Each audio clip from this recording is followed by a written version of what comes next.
Hello everyone, আজকে একটা সুন্দর ব্রেকফাস্ট তোমাদের সঙ্গে শেয়ার করছি। প্রথমে একটা রুটিকে আমি দুটুকরো করে নিয়েছি, করে দু পিঠটাই বাটার দিয়ে ভালো করে সেঁকে নিচ্ছি। বলা যায় হালকা আঁচেই এটা সেঁকছি, কিন্তু বাটারটা দিয়ে।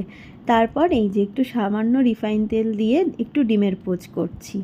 তো তারপর যে সেঁকা রুটিটার দু পিঠেই টমেটো সস আর একটুখানি চিলি সস নিয়ে দু পিঠটাকেই ভালো করে মাখাবো। ভেবেছিলাম একটুখানি গোলমরিচ দেবো, কিন্তু ঘরে তো গোলমরিচ ছিল না, সে কারণে আর দেওয়া হলো না।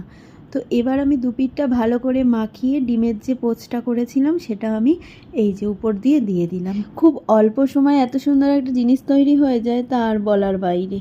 এই যে তারপর আরেকটা রুটি নিয়ে এরমভাবে চাপা দিয়ে ব্যাস হয়ে গেল আমার সুন্দর সুন্দর সকালের ব্রেকফাস্ট। দারুণ কিন্তু খেতে হয়েছিল, তোমরাও চাইলে কিন্তু একবার ট্রাই করে দেখতে পারো। ভিডিওটা ভালো লাগলে লাইক কমেন্ট শেয়ার করতে কিন্তু একদম ভুলো না, আর তাড়াতাড়ি কিন্তু বাড়িতে বানিয়ে